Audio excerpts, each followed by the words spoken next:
Hello. Hi, Sarah. I see you're here, and I'm going to go ahead and unmute you. Hi, Welcome. Thank you for joining us. I'm excited to be here. Yes, I am as well. We're going to give it another minute and see if anybody else gets on, and then I will introduce Shireen, and we'll get started.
So if you're just joining us, welcome.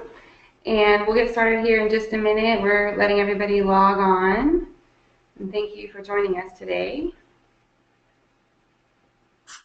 Yeah, I feel like we should give everybody a couple minutes. It's always like a question. There's always a little bit of time. Sometimes you have to download the software and get started.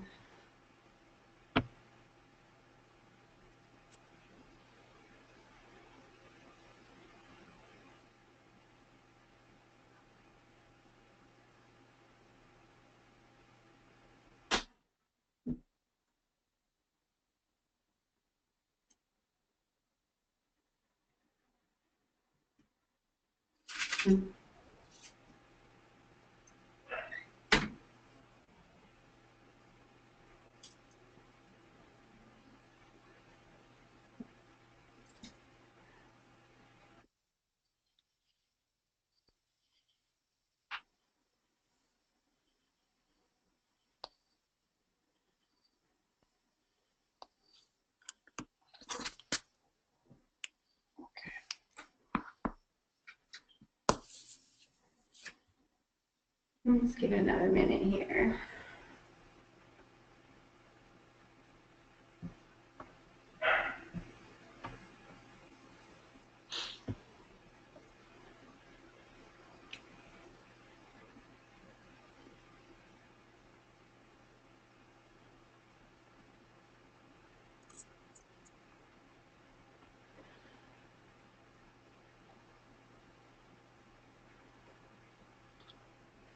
All right, it looks like everyone's logged on. So hi, welcome to this communications webinar. We're going to try to ramp up efforts to raise awareness about BFRBs this year, and I would like to introduce you all to Shireen Azimi with Mission Communications. And Shireen has worked with TLC for almost, has it been 2 years now? 3, yeah. Yeah, 2 or 3 years now on our messaging and helping with our media outreach and refining how we communicate with the media. And now she's going to help everybody with opinion writing and getting some awareness of BFRBs in your local media outlets. So I'm going to turn it over to Shireen now. Oh, let me just really quick, if you have questions, you can type your question on the little menu bar on the right of your screen, and I will communicate your question to Shireen. You can also raise your hand through the attendee menu option. and then we'll do our best to get your questions answered. Great. So All right. Leslie, should I assume that everyone can see the PowerPoint? I guess anyone, if you don't see the PowerPoint, let Leslie know right now. Thank you. Okay, great. Great. Well, I'm really, really pleased. This is our very first communications webinar. We hope to do several of these. We have right now 2 topics planned. This one is on opinion writing. Next week we're doing one on kind of general local media outreach and storytelling. And after the webinar, if there are specific suggestions that you guys have for areas where you think you could really use some communications help, we'd love to hear from you so that we can design future webinars as well. The goal really is to empower those of you who are part of the BFRB community to tell your own story.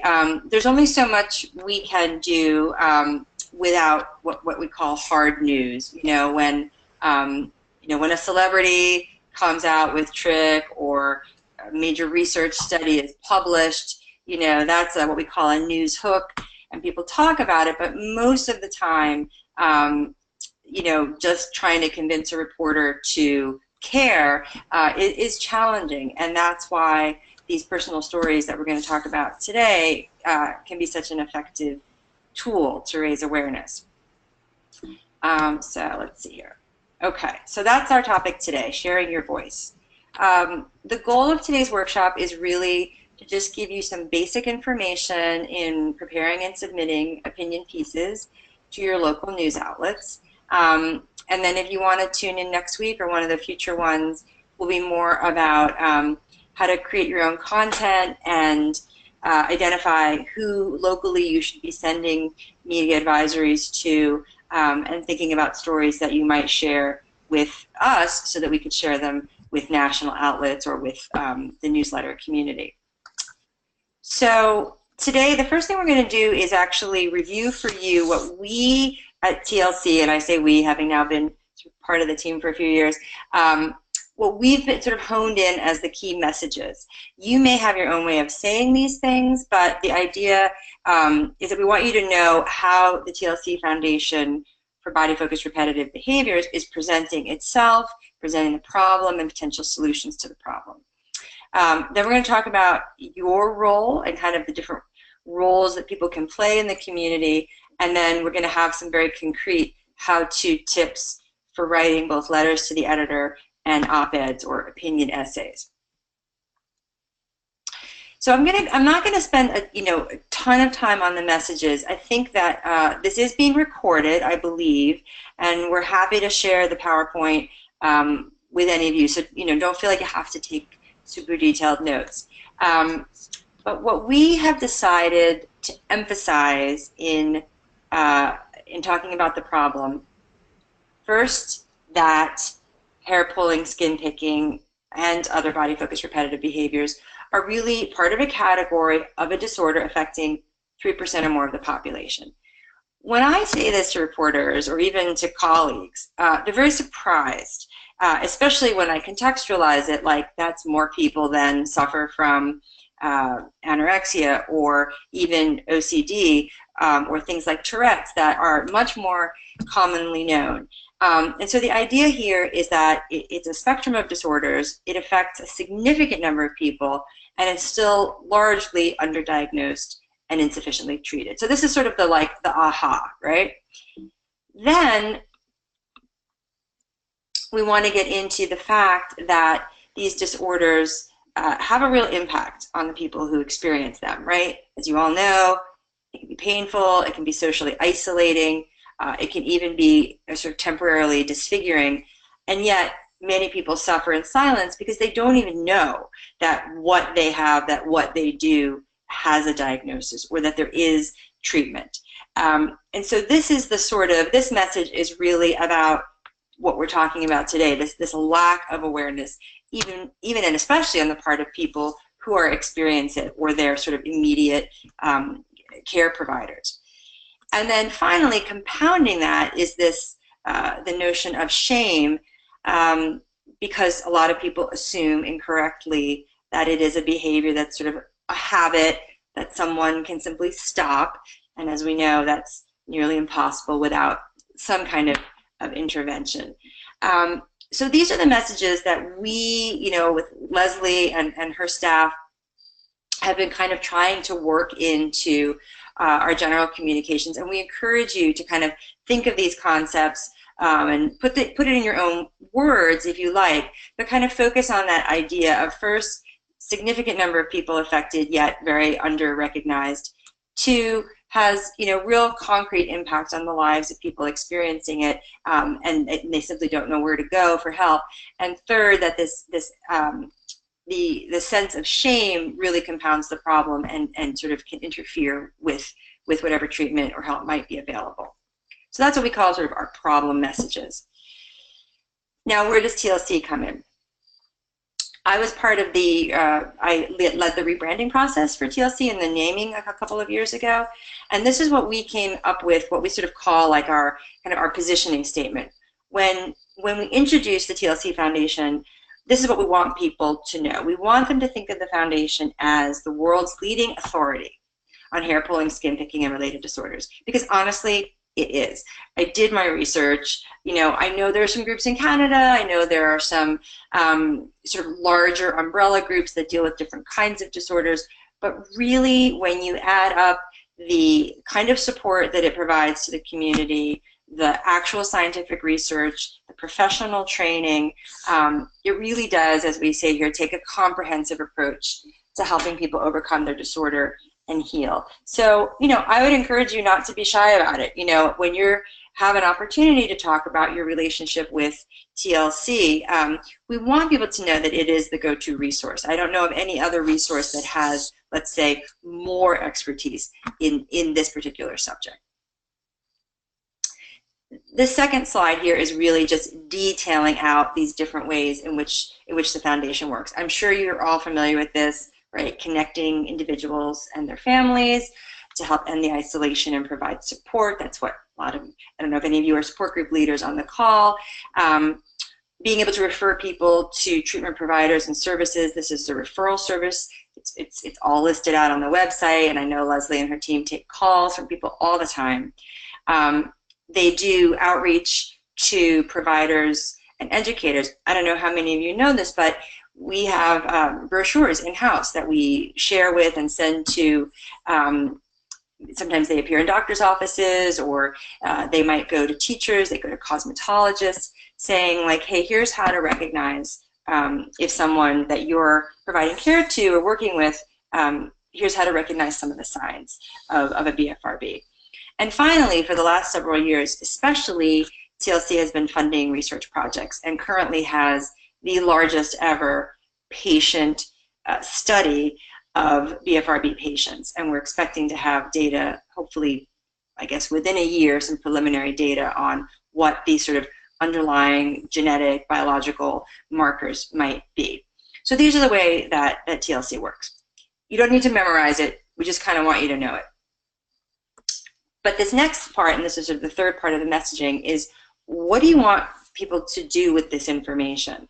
And we have sort of the audience broke it out into 3 parts. So the first is, if you are among the individuals who are affected or a family member, you can join this community to find support and resources. And I think, Leslie can correct me if I'm wrong, but I think that TLC is now moving to its information is pretty much free. I think all they're asking for is that you register on the website to gain full access to all the information. So that's the first way people can get involved. Secondly, if you're speaking with a professional or care provider, an educator, what they can do is read the publications, come to a training program, and improve their ability to identify and treat these disorders. As far as I know, cognitive behavioral therapy, particular kind of CBT, is the only type of therapy that's been shown to have some impact on patients with BFRBs, and that is what's currently being provided in the professional training institutes. Once the research is done, there may be other treatments that are available as well. the third way, and this is really the audience that you're going to be concerned with if you're writing opinion pieces, is sort of this general audience. So, okay, what do you want people to do? Well, you want them to be supportive of the efforts to make body-focused repetitive behaviors a well-understood and well-treated family of disorder. I mean, it's like anything else, you know. In this case, it's not just that you want the cure, is that you want the awareness so that there is support to find a cure. So this is the one I want you to kind of keep in mind when you're maybe talking to people who have no real relationship to the condition. So I think, Leslie, I'll just take a quick moment. If anyone has questions about the key messages that you want to raise right now, I'll just pause for a moment. Okay, great. I'm not seeing anything. All right, let's get into what you can do. So calling this section Connecting to the Cause. These are the roles, and this may not be completely comprehensive. These are the roles in the community that people can play. Now, I don't know for sure if everyone on this call has a BFRB. I'm assuming you probably do if you're sort of in the ambassador category that Leslie reached out to. Obviously, some people do not want to sort of out themselves and be their own spokesperson. If you are and you're willing to share that story, that's very powerful. If you're not, or even if you are, but you feel like you want to do more, you can encourage members of your circle to also share their firsthand experience. It doesn't always have to be from the sort of quote-unquote sufferer's point of view. So other people that have a good story to tell potentially are the parent or grandparent or sibling or spouse or partner of someone who pulls or picks. It could be a teacher or a school nurse who has noticed this over the years and who kind of wants to share their perspective with other educators. It could be a physician. I don't know, from what I've heard, a lot of pediatricians are barely aware, but if you happen to be working with a pediatrician or a dermatologist or someone who's been very supportive, that could be an interesting person to involve. Obviously, psychotherapists, again, should be somewhat familiar with the diagnosis, but whether they've really had any role in treating, we'd love to hear from more people who have. Hairstylists, massage therapists, again, if you happen to have someone really compassionate and helpful that you've worked with. And then finally, we're going to be doing this kind of training also with board members of the TLC Foundation and with members of the Scientific Advisory Board. We would love to have the sort of technical people and the money people come out and share, why they're engaged in this work, why they're putting their time and effort and philanthropy into it. So all of these different kinds of people have a role to play in opinion writing and storytelling.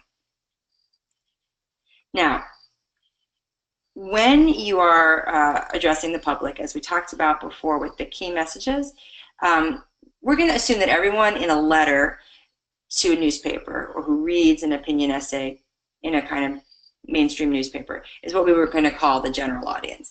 And so that message is really about, join us in building awareness, understanding what it is, having empathy for what it is, so that we can find a cure and help people, help people get better. So we're going to keep it, not too technical, not too preachy, assuming that, most people have good intentions. They're just not aware. Now, how do we engender that empathy? This slide is something I think if you happen to take some shorthand notes, this is what I really want you to think about is how do you contextualize it so that people care? There are lots of problems and conditions in the world. These are the things that sort of stand out for me, and they come right out of those key messages about the problem. One is that if you think about it as being one of the most common mental health disorders affecting about 1 in 30 people, I like to think of it as a kid in most classrooms is going to have this, right? You get to middle school, most average public schools, probably a kid in every classroom, certainly every other classroom, is going to have this condition, which means every teacher is going to have a student. They may not realize it. The second thing is that people engaging in these repetitive behaviors often want to stop, but simply can't. That it is not a nasty habit. I don't think this can be said enough, that people are not doing it. I mean, they may get some enjoyment out of it or some release, but very often they would like to say, oh, I think I'll take a week off, but they can't.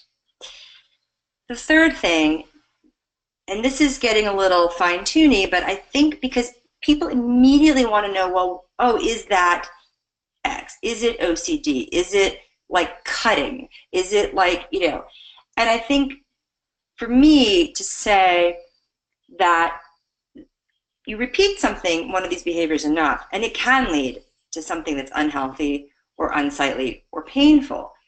The goal is not self-harm, and this is where I think, I'm not a psychiatrist, but I think it's maybe a little different from something like cutting. The goal is not self-harm, but harm can often be the result.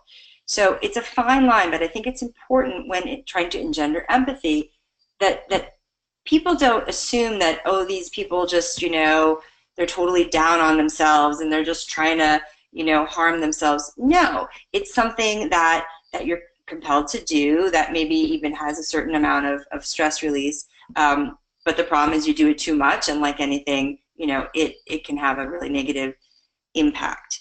And then finally, that point also from the key messages about shame, when I talk to people about my work and I tell them this organization and how many people this condition affects. Now, sometimes, quite often, people will say, oh, I knew one person, or my neighbor, or when I was in camp, there was a girl in my bunk, or something. But they're always astounded at the prevalence and the fact that they don't see it everywhere.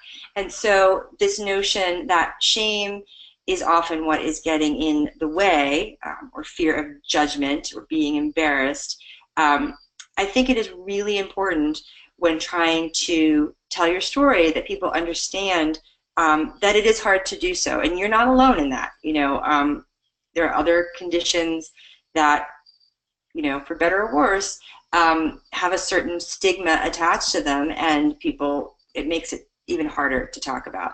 I really, really do think that things are changing. I think many of you on the call are probably a little bit younger and maybe more willing to be open with your peers about everything, and that's great.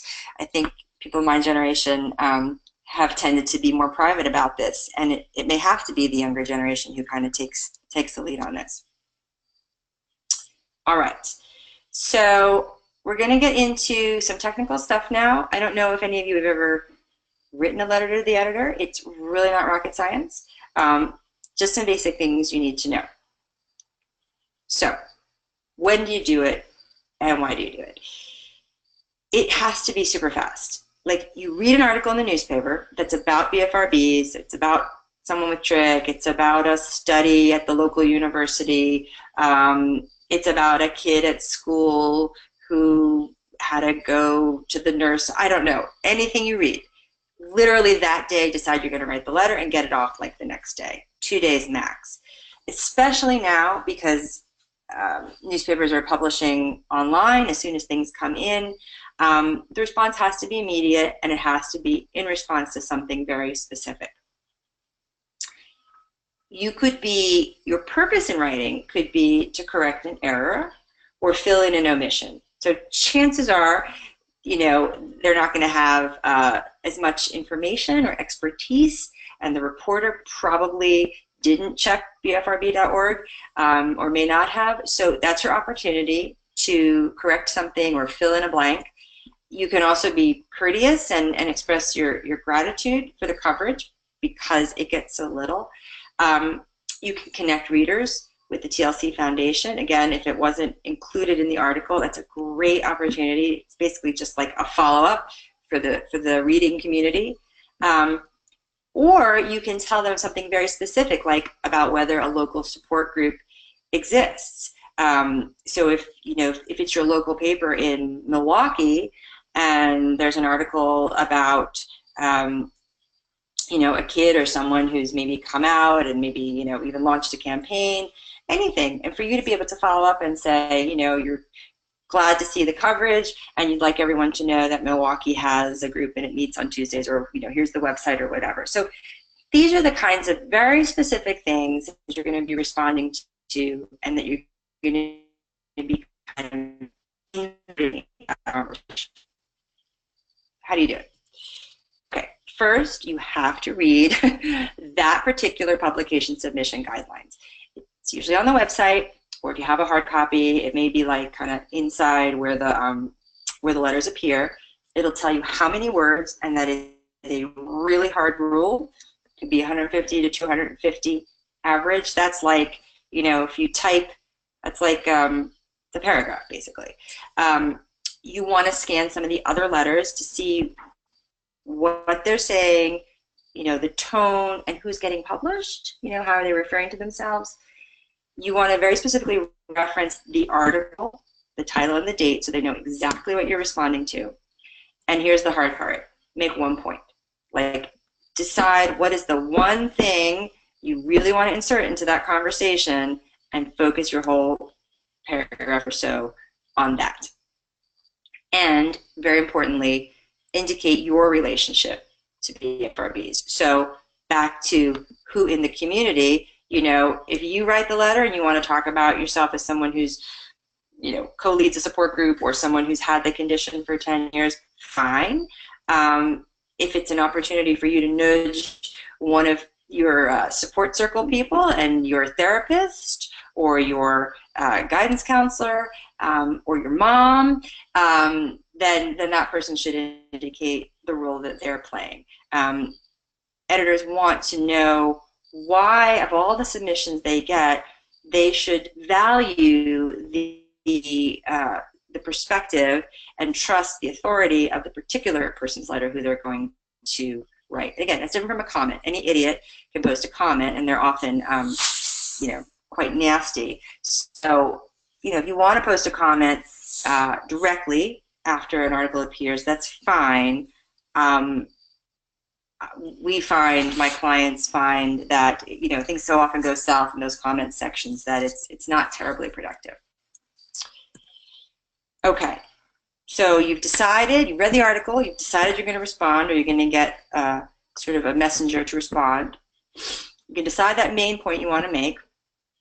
You're going to quickly write it down, and then before you submit it, you're going to edit out any unnecessary words, keeping in mind short is best. They will edit you out, and you will not have control over it. So you edit yourself.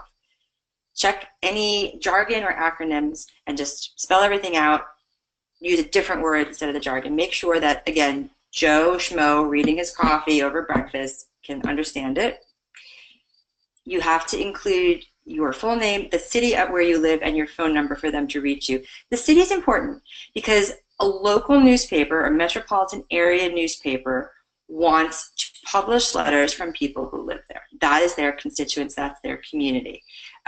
So it might be, what I'm hoping that you'll do is you'll be pitching to what I would call like that sort of that metropolitan area newspaper. So in Philadelphia, it's the Philadelphia Tribune and the Daily News.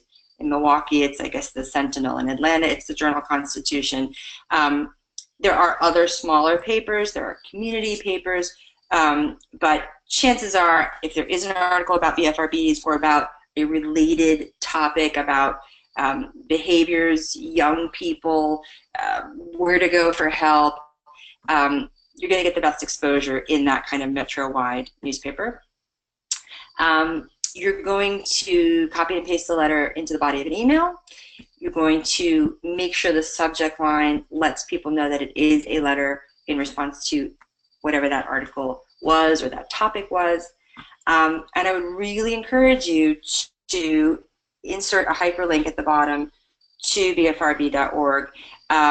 Whether you say that, I don't know, whether you call yourselves an ambassador, whether you say that you're part of the community or the network of people engaged with TLC Foundation, and here's a link for more information. It just gives you some credibility. If you do have a kind of formal role as a volunteer, board member, donor, etc., great. But I think letting them see that you are at least somewhat affiliated with the leading expert is going to lend some clout, and I think up the chances that they might publish your piece. So that's letters. It's pretty simple.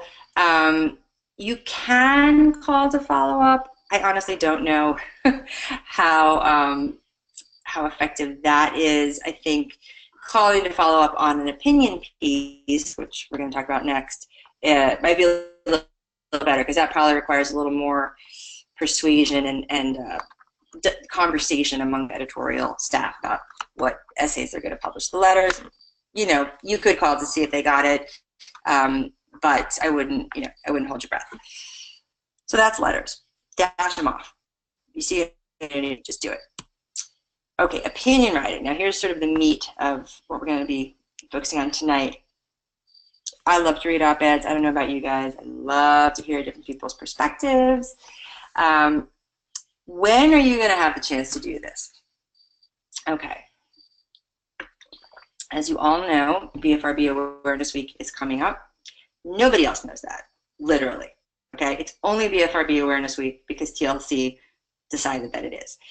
So if you're interested in writing an op-ed and using that as a news hook, like, start thinking about it now, and think about pitching it no later than like September 15th, like no later than, right? And pin it to the fact that, you know, October 1st is the start of National BFRB Awareness Week, and here's your piece. So that's one opportunity. You want to get started right away. Two is in response to news coverage. Now, by news coverage, I don't mean just one article. Like, the letter to the editor is in response to a specific article where you're going to have a specific piece of information that you want to kind of insert or follow up with or correct. By news coverage, I mean if suddenly, for a minute, BFRBs become a topic of news, like a celebrity, you know, self-identified, or there's a character that there, or there is like when we have our research, and we'll hopefully remind you all that you can follow up on the research that we're going to be releasing. That's what I mean by news coverage. The other time is at seasonal times when BFRBs might increase or be of greater concern. So back to school, especially for like an 11-year-old girl, maybe it could be a moment of stress. Winter holidays, when I've heard just anecdotally that people might pull or pick a little bit more, and they may be going back and seeing family they haven't seen in a while. Also, I think things like graduating from college and entering the college, you were able to put your hair in a scarf, and now you don't feel like you can do that for a job interview. Or even summer camp, you know, you have to bunk with kids, and there is absolutely no hiding in summer camp. So these are the kinds of seasonal times. It is absolutely essential that you peg an op-ed to something in the news cycle.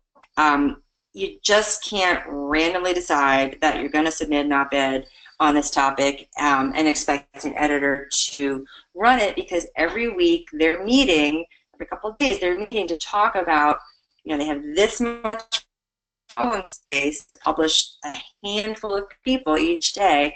They're planning it all out to make it relevant. So start thinking now. All right, some tips. Again, read the submission guidelines for that particular publication. Generally speaking, an op-ed is going to be somewhere between 500 and 1,000 words. So you do have some space, right? It's a couple pages, maybe a few pages. You're going to want to look at the other ones to see, again, what they're publishing and who they're publishing. Again, you're going to hook it to that event in the news cycle that we've already identified. And I would really start with an outline. If you're great writers, great. If you're not, that's totally fine. Just spell it out. Think through what you want to say first. No more than 3 points. So if you made 1 point in the letter, you're going to maybe make 3 points in the op-ed. You're going to flesh them out more. And try to end, when you do your outline, try to end with a call to action. Getting back to how do we want people to be involved? And in this case, it's that sort of general audience of like, you know, join us in spreading awareness, you know, visit BFRB.org, you know, show some compassion to people who have this condition, you know, let people know they're not alone. So really help us in spreading awareness. And again, depending on what your expertise is, it might be, you know, come to a support group or donate. The board might say that. That's going to be your call. Now, I would spend the most time on the first paragraph. It's the most important, both because it's where you're going to really shape your thoughts and set up the information that you're going to spell out in the rest of it, but also because you have to hook your editor and you have to hook your reader. So the first paragraph is really the most important to kind of set the context and draw the reader in. I encourage you to be yourself. So if you're funny or have sardonic humor, use it. If you're a good storyteller and you want to pull in some anecdotes, great. If you're passionate and you're not afraid to share some emotion, do it. Whatever feels right to you. Tone really is important in an op-ed. It's not a news piece. It's not straight reporting. You can use some more emotional language. You know, again, don't be preachy, don't be melodramatic, but we are trying to engender empathy. Wherever possible, incorporate a few core facts that you are absolutely sure of, and use what I call social math. So things like where I said to you before, hey, 1 in 30 people, that means in pretty much every middle school classroom, there's probably a kid suffering from this. That's what I mean by social math.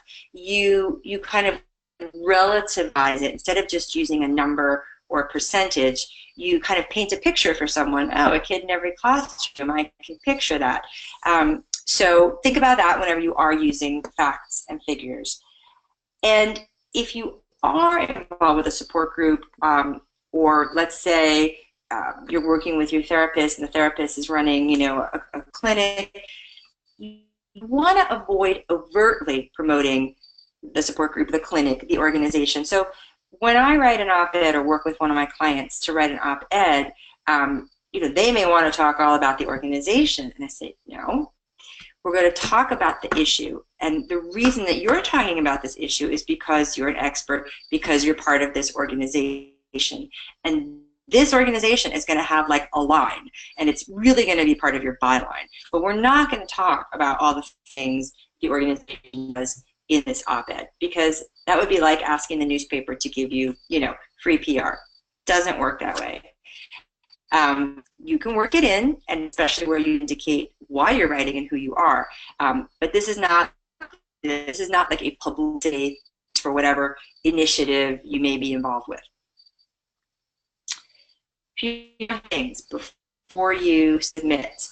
So I would ask someone else to edit a draft, someone that you trust. Again, unless you're like really, you know, experienced and confident writer and editor, it just always helps to have a second perspective. You're going to put together a brief bio indicating why you are qualified to write this topic. Again, you're going to include your residence and your contact info. They will check. You should before let you know you won final. So you have to be reachable. This is an anonymous bed. You will copy and paste the text into the body of the email. You will work on your subject line and make sure it's relevant.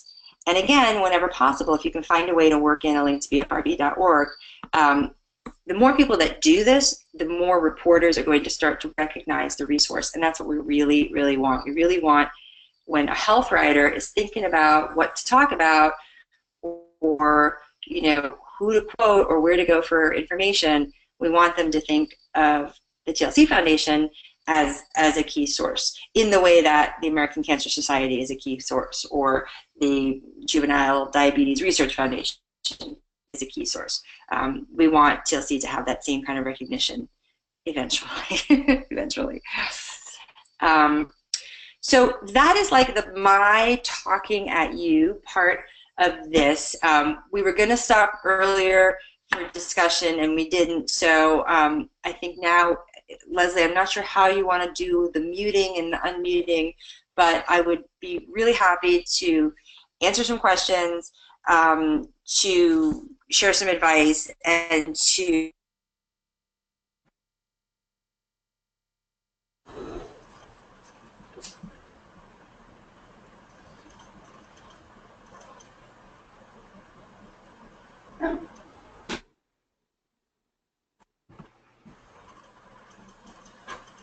Hi, sorry, I went ahead and I unmuted everybody, and I think it would be great if we took questions, if anybody has questions they'd like to ask. Well, actually, one question I have for the group that I wanted to ask earlier, but I didn't want to risk getting bogged down, was how many of you 6 have written an opinion piece before that's been published? Anybody? I have for the Canadian BFRB. So, was it published in the newspaper or like on their newsletter? It was their guest blog for BFRB Week a couple of years ago. And Okay, great. And I plan on doing another one for this coming week. Yay! And I am kind of stuck on, because I have a very specific angle and topic on it, and I'm stuck on how to talk about it and make everything concise and whatnot. Right. So I don't want to set myself up too much, but I think just to help get people going, you know, if you want to write a draft, I'd be happy to take a quick look at it and let you know if I have any just kind of overarching suggestions. Yeah,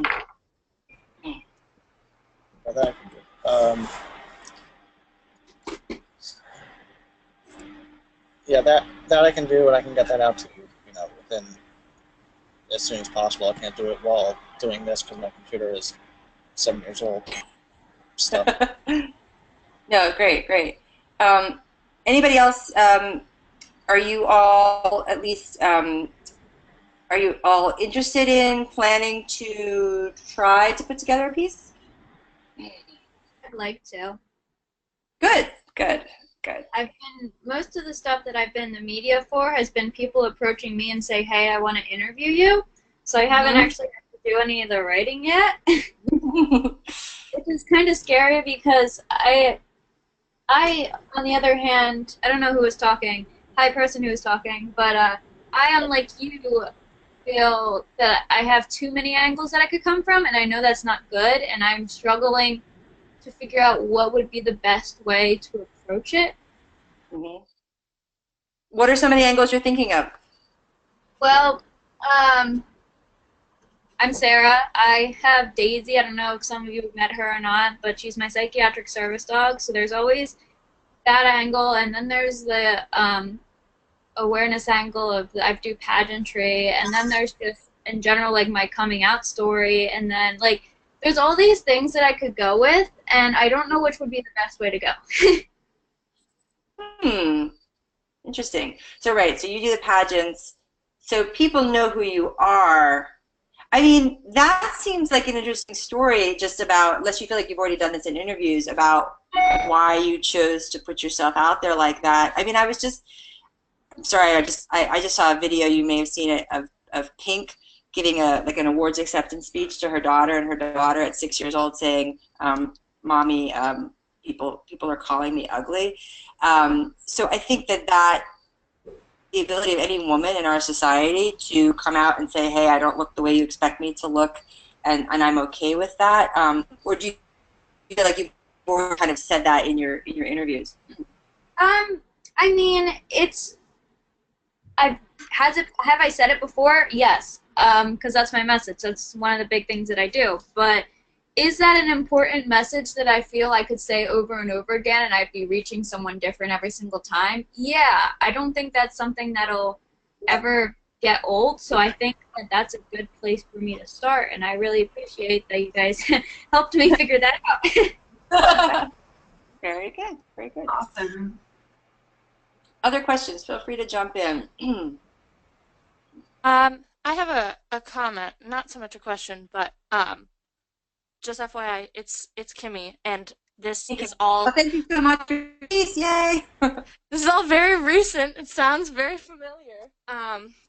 But I can't stress enough your point about not overtly publicizing, as hard as it is, when it's such a gray area, especially with TLC, when it's the only organization besides a couple where you can really get exposure in the community.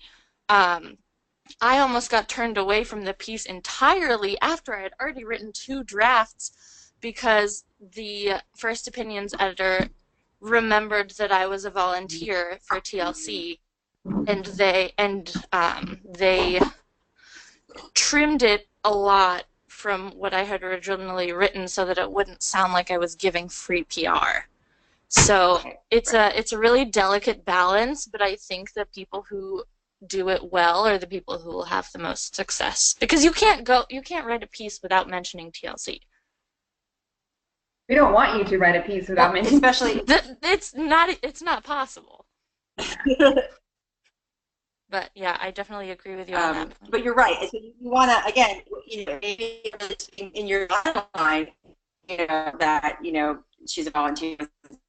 Fine, it gives you credibility. It's not about TLC, not at all.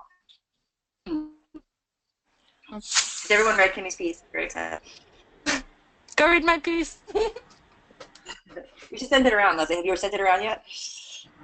It's We're going to do email about it. I shared it on social media, so some people on here might have seen it. I know most of you pretty well. But yeah, Katie did a great job in a very well-respected publication. So thank you. You can hit me up for the link if you missed it. Well, this is Leslie. I'll chime in really quick because Sarah asked a question early on that I think comes up a lot, especially in groups like online, about the classification of BFRBs. And it can be a little bit confusing because I think most of you know that in the DSM-5, the Diagnostic and Statistic Manual, that classifies all the disorders and what insurance companies use and doctors use for billing, BFRBs are classified as an OCD-related disorder. And that means that there are enough similarities to OCD that they think it's, basically a cousin, for lack of a better word. But where the confusion happens is that in the international community, it's called the ICD, and the ICD still calls BFRBs, it actually doesn't mention skin picking and only refers to trichotillomania. It calls it an impulse control disorder, which can cause some confusion. So just to clarify, in the U.S. world, in the U.S. culture, it is an OCD-related disorder, but you might encounter people in your outreach who are from other countries who will say, no, it's impulse control, and as far as they're concerned, it is, and that's actually being changed right now, so we should see an update in about a year. So, Leslie, though, we are comfortable using the word, like, compelled. People feel compelled to do something. I think so, yeah. Okay. But we don't necessarily say compulsion. It's like a really fun line, right? Yeah, they do use compulsion. I try to stay away from from the word compulsion or compulsive in general, because of the OCD connection. And I mean, even that's debatable that it is OCD related. Some people would debate that. Hopefully that's something we'll get clarified from all this research we're doing. It really is related.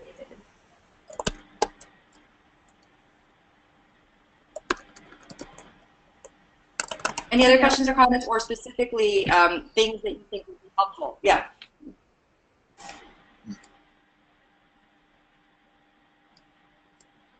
Good? Leslie, how is this going to be available? Oh, sorry, go ahead. Me? One thing, going back to the not overly giving free press to anyone, that's one issue I'm having with mine, because what happened, and Leslie can jump in and talk about this, is this year I ended up doing 2 screenings of fixture for one for my college and one for a local theater, and a lot of people were involved. And I just want to shower them with appreciation and stuff, among everything else. So that's tough. Wait, I'm sorry. So what was the concern then? So what it is just my thing in trying to figure out how to write like an op-ed is I have like a lot of people to like kind of cover and talking about like what's happened with me and at least my local trick community in like the past year, and trying to balance all that without being overly like advertising and whatnot. Also, the one thing, and trying to get people to like possibly do their own screenings, but also explaining like the realities of that, which is it's tough. Well, the thing that just jumped out at me is that you're saying like responded well, and you have people to thank. I mean, it sounds like maybe you have a narrative arc there, which is sort of before you decided to start doing this, and then how it took off, how people responded, and then the effect that you left behind. If someone on their own says, hey, that's a great idea, I should contact that guy to find out how to do that in my college, great. You're not going to say in the op-ed, like, and if you want to get us to do a screening. No, you're going to let people make that connection for themselves, but you're going to focus on, I would think, the impact. Like, how was it before? What did you do? What inspired to help make it work along the way? And how is the community different as a result? That sounds like a neat story, and it's sort of showing an effect and making it seem doable for people. That works. I like that. My 2 cents. Yeah, that's the major thing. But actually, yeah, like that's gonna help me out a lot. Okay. Other thing is also this comment thing. Just talking about the like impulse control and whatnot.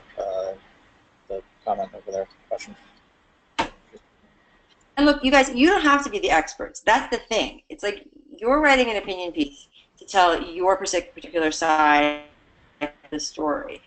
Obviously, you want to make sure that whatever facts or medical reference you make is accurate. But again, there's a lot of information. I would like pretty much take it from known sources, paraphrase a little bit. This is not like a major education piece. This is an empathy piece. This is getting people to go, oh, that's, I can't believe I didn't realize that before. What can I do to help?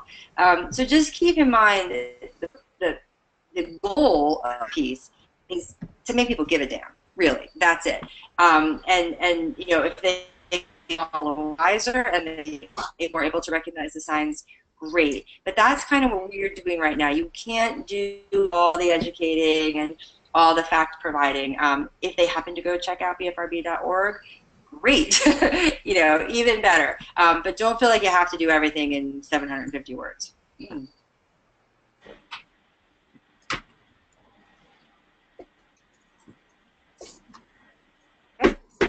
Anything else? Nothing I can think of right now. Well, thanks you all for joining us tonight, and I'm really looking forward to hearing about your op-ed pieces and your letters to the editor. And actually, on that note, when you do go out and start writing, please let me know. Send me a link or take a picture of the article in the paper, just because it helps. First of all, I just want to know that you're out there doing it and be able to support you in that, but it actually also helps us with outreach and proving the importance of the outreach and fundraising, because our donors want to know, like, look, people are out there talking now and they're feeling inspired to move forward. So it really helps when you share your work with me. And just to add to that, part of TLC's strategic plan that we're hoping to implement in the coming, couple of years is to really build these more regionalized communities. And so if we start seeing opinion pieces, and if we start seeing, like what we're going to talk about next week, some calendar listings of events, or we start seeing people quoted in the newspaper, that's really going to help that what we're calling sort of this regional approach to work, which is getting into schools more, developing relationships with PTA, developing relationships with psychologists. The more people in the community are even vaguely aware, the more sort of fodder we have for going in and developing partnerships and relationships. So that's probably why we're kind of decentralizing the communications now, and I want to be able to support you as you take the courageous step of actually sharing your voice. I wish you guys a lot of luck, and please keep us posted and let us know if we can help. Absolutely.